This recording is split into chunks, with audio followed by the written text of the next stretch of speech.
সুপ্রিয় শিক্ষার্থী, তোমরা কেমন আছো? আশা করি সবাই ভালো আছো এবং সুস্থ আছো আর বাসায় আছো।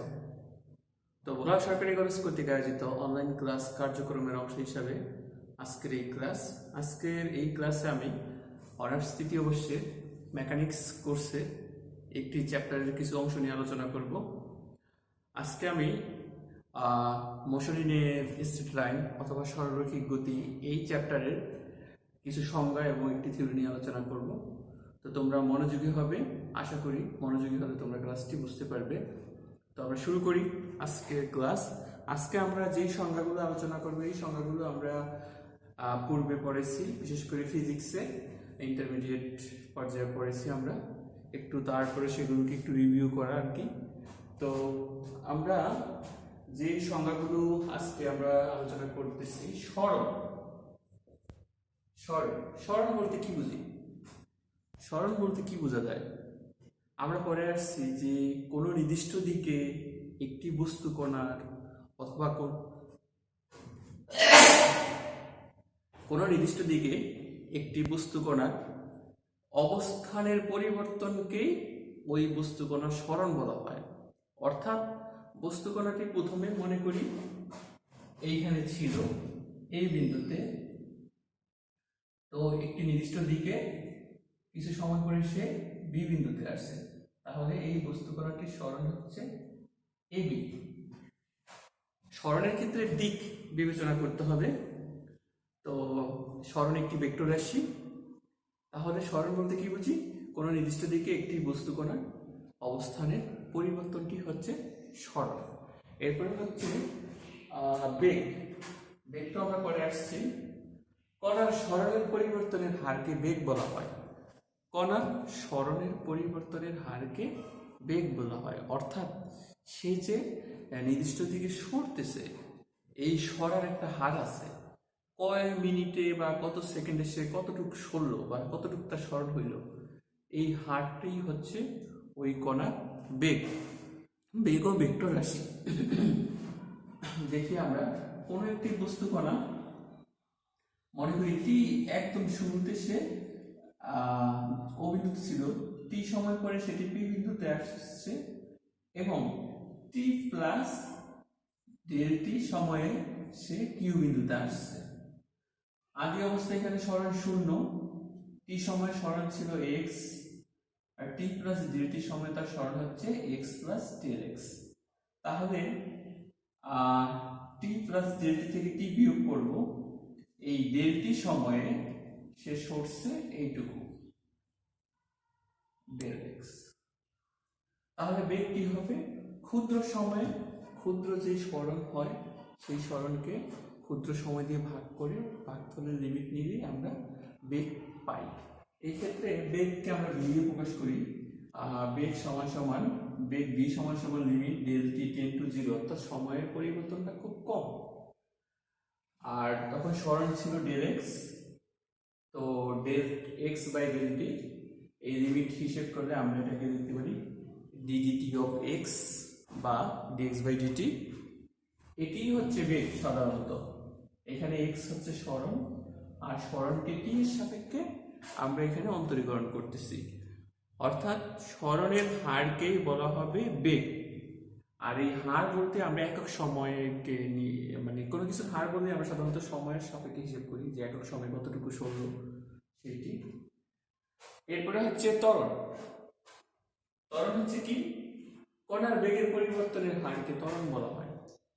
আমি জাস্ট সহজ সংজ্ঞাগুলো এখানে সহজভাবে বলছি, এগুলো আরো ভালো করে লেখা আছে বইতে, বোঝার সুবিধার্থে এগুলো তোমরা সবাই জানো। বেগের পরিবর্তনের হারকে ত্বরণ বলা হয়, অর্থাৎ বেগেরও পরিবর্তন হয়, এই পরিবর্তন হারকে বলা হবে ত্বরণ। তো আমরা ত্বরণকে এর দ্বারা নির্দেশ করি বেগের মতো। একইভাবে ত্বরণ এফ সমান সমান limit del t tends to zero del v by del t. হিসাব করলে আমরা এটাকে d v by d d t of v অথবা ডিবি বাই ডিডি বলতে পারি। এটাকে চেইন রুলের সাহায্যে এভাবে লেখা যায় ডিবি বাই ডিএক্স বা d d x v into d d t of x অথবা ডিএক্স বাই ডিটি। তো আমরা জানি যে dx বাই বা dt বা ddt অফ x ইকুয়াল টু v, এটাই কোটিটা আমরা জানি। তো সেই ক্ষেত্রে আমরা ত্বরণকে লিখতে পারি b d dx b অথবা dv by dx into v লিখতে পারি। আবার এখানে v এর মানটা আমরা কিছুক্ষণ পূর্বে বের করলাম dt অফ x, সেটা বসিয়ে দিয়ে আর একবার ডিফারেন্সিয়েশন করলে d square x by dt square, এটিও ত্বরণ, এইটিও ত্বরণ, এইটিও ত্বরণ। আমরা সুবিধার্থে অনেক সময় এইভাবে প্রকাশ করব অথবা এইভাবে প্রকাশ করব। তো এই হচ্ছে সরণ, বেগ, ত্বরণ। অবস্থানের নির্দিষ্ট দিকে অবস্থানের পরিবর্তনকে বলা হবে সরণ, পরিবর্তন সরণের পরিবর্তনের হারকে বলা হবে বেগ, বেগের পরিবর্তনের হারকে বলা হবে ত্বরণ। এবার এই চ্যাপ্টারের সবচেয়ে গুরুত্বপূর্ণ সংজ্ঞা, যেটা নিয়ে আমরা কাজ করব, এই টাইপের সমস্যা আমাদের আসবে। সরল দোলন গতি বা সিম্পল হারমোনিক মোশন। যখন একটি কণা সরলরেখায় এমন ভাবে চলবে বা চলমান যে ইহার ত্বরণ একটি নির্দিষ্ট বিন্দুমুখী এবং বিন্দু পথ হইতে দূরত্বের সমানুপাতিক হয়, তবে ইহার গতিকে সরল দোলন গতি বলা হয়। কি বলা হয়েছে? যে একটি কণা সরলরেখায় চলতে হবে এবং তার গতি হবে একটি নির্দিষ্ট বিন্দু মুখী, আর ওই চলমান ইহার ত্বরণের গতি নয়, একটি ত্বরণ হবে একটি নির্দিষ্ট বিন্দুমুখী এবং এই ত্বরণের মান হবে ওই নির্দিষ্ট বিন্দু থেকে বস্তু কণার দূরত্বের সমানুপাতিক, তবে ইহার গতিকে সরল দোলন গতি বলা হয়। যেমন এখানে এই পয়েন্টে একটি বস্তু কণা ছিল আর ও হচ্ছে একটি নির্দিষ্ট বিন্দু, এই বস্তু কণাটি এই দিকে মুভ করতেছে ও বিন্দুর দিকে, অর্থাৎ একটি নির্দিষ্ট বিন্দুর দিকে, এবং বস্তু কণাটি টি সময়ে পি বিন্দুতে আসছে, তখন ও বিন্দু থেকে পি বিন্দু দূরত্ব হচ্ছে x। তাহলে আমরা এই গতিকে, এই বস্তু কণার গতিকে সরল দোলন গতি বলতে পারি। আর এটিকে যদি আমরা গাণিতিকভাবে প্রকাশ করি, তাহলে এই বস্তু কণার ত্বরণ কিসের সমানুপাতিক? এই নির্দিষ্ট বিন্দু থেকে বস্তু কণার দূরত্বের সমানুপাতিক ওই নির্দিষ্ট সময়ে। তাহলে ত্বরণকে আমরা কিছুক্ষণ পূর্বেই বের করে রেখেছিলাম যে d square x by dt square, সেটা লেখা হয়েছে ত্বরণ, এটা ত্বরণ। আর হচ্ছে দূরত্ব হচ্ছে x। t সময়ের পরে বস্তু কণা p বিন্দুতে আসছে, কিন্তু বস্তু কণাটি আসবে ও বিন্দুর দিকে, ও থেকে p এর দূরত্ব হচ্ছে x, সুতরাং এই দূরত্ব হচ্ছে x। x এর সমানুপাতিক বলার কারণে একটি সমানুপাতিক ধ্রুবক দিয়ে গুণ করে সমীকরণ আকারে লেখা হয়েছে। আর এটি একটি নির্দিষ্ট বিন্দু মুখী, এই জন্য এখানে মাইনাস চিহ্ন দেওয়া হয়েছে, অর্থাৎ কেন্দ্রমুখী। বলের ক্ষেত্রে, গতির ক্ষেত্রে আমরা মাইনাস চিহ্ন দিই। যদি নির্দিষ্ট বিন্দু অভিমুখী না হয়, বিন্দু থেকে বিপরীত দিকে যাইতো, তাহলে কিন্তু আমরা মাইনাস চিহ্ন দিতাম না। তো আজকে আমাদের এই বিষয়টা নিয়ে আমরা বেশি আলোচনা করব, যে সরল দোলন গতি। তাহলে সরল দোলন গতি হচ্ছে কি? যখন একটি কণা একটি সরলরেখায় এমনভাবে চলমান যে এই কণাটি ত্বরণ একটি নির্দিষ্ট বিন্দু অভিমুখী হবে এবং এই ত্বরণের মান হচ্ছে নির্দিষ্ট বিন্দু থেকে ওই কণার দূরত্বের সমানুপাতিক, তখন এটাকে বলা হবে, এই কণার গতিকে বলা হবে সরল দোলন গতি বা সিম্পল হারমোনিক মোশন, অথবা সরল রৈখিক গতিও বলা যায়। তো এবার আমরা থিওরি নিয়ে আলোচনা করব।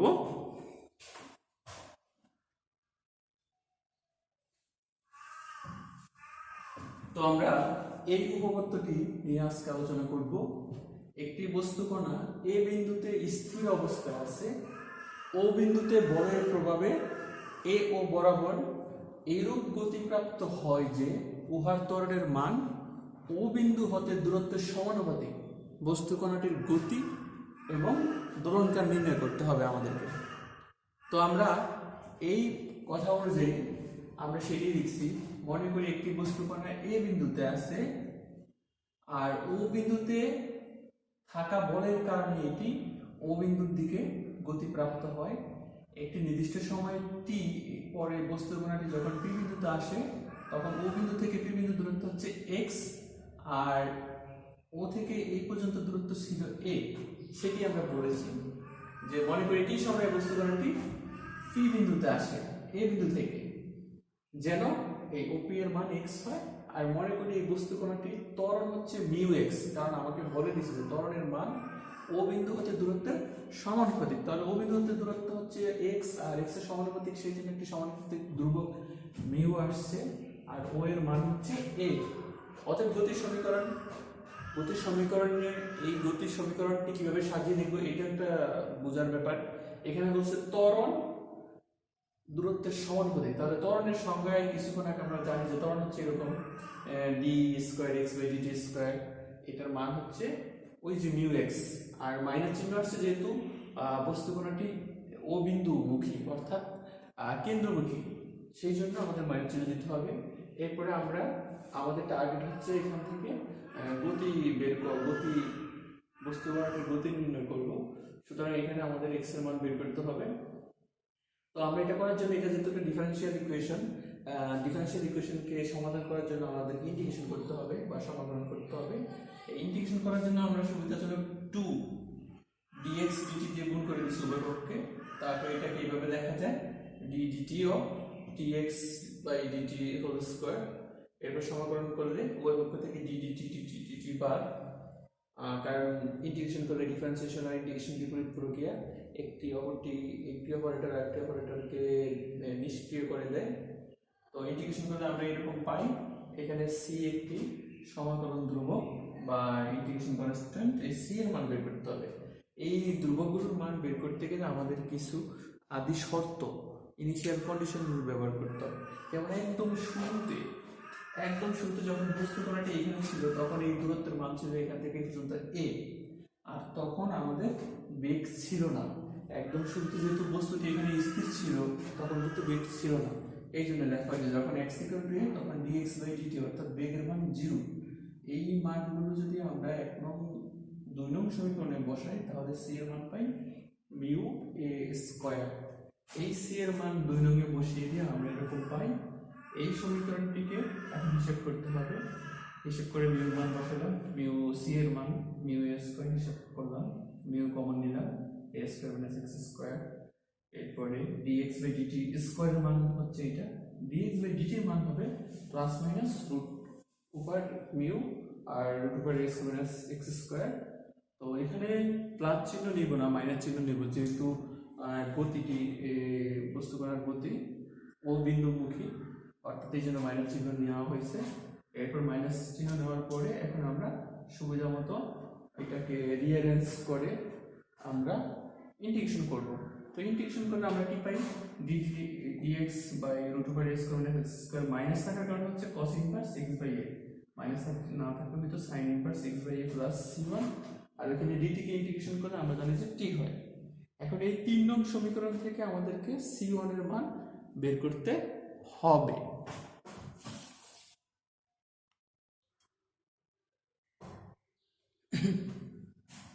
তাহলে আমরা এখন 3 নং সমীকরণে যে ধ্রুবক আসছিল c1, সেই ধ্রুবকের মান বের করব।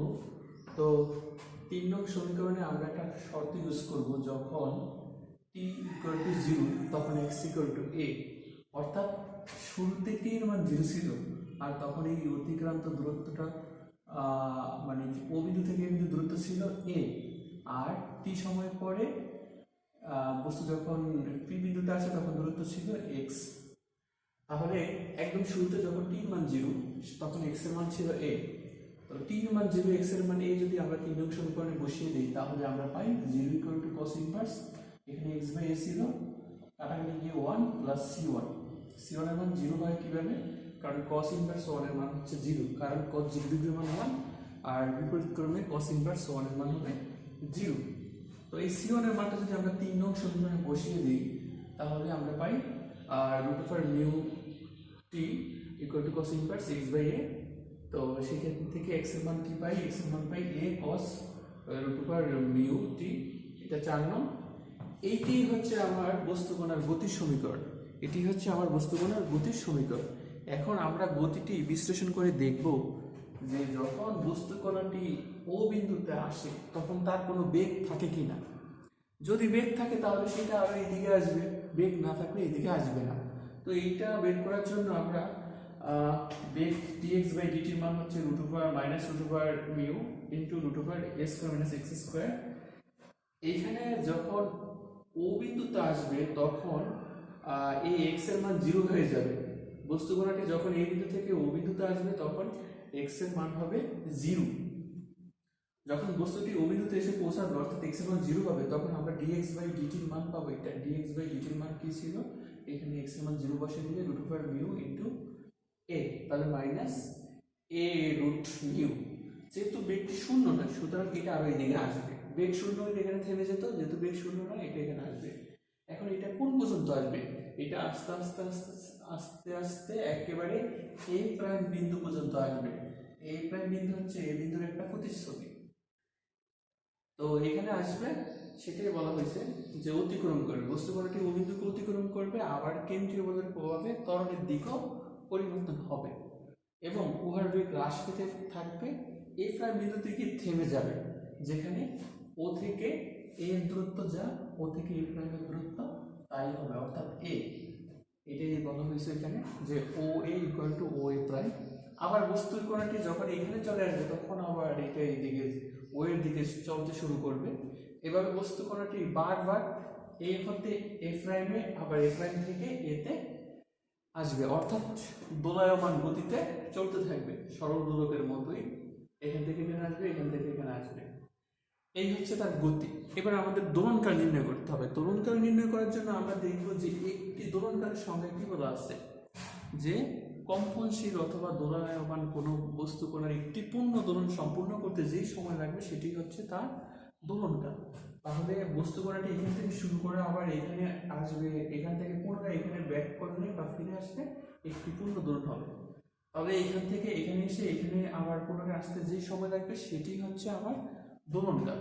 তো আমরা প্রথমে এইখান থেকে এইখানে আসতে কতটুকু সময় লাগে সেটা বের করব। সেটাকে যদি আবার এখান থেকে এখানে আসতে যে সময় লাগবে, এখান থেকে এখানে আসতে সেই সময় লাগবে, আবার এখান থেকে এখানে আসতে যে সময় একই সময় লাগবে, এখান থেকে এখানে আসতে একই সময় লাগবে।